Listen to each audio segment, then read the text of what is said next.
Level 8, Lesson 5, Passive Voice. The passive voice is created when the subject is acted upon by something else.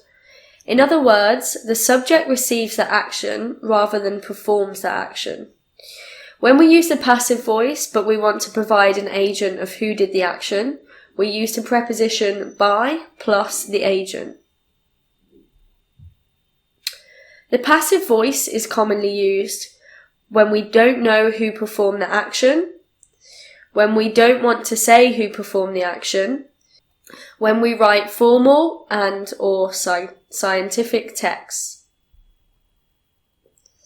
The passive voice form is composed of to be plus the past participle. The passive voice can be used in any verb tense, such as is shown in the chart below. So, for present simple. The book is read by the children.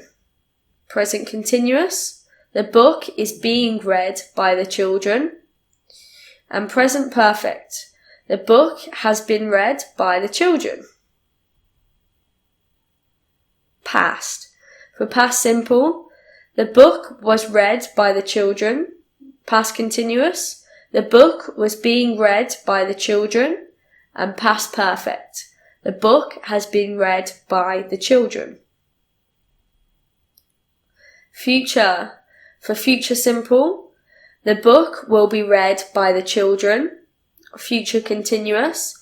The book will be being read by the children. And future perfect. The book will have been read by the children.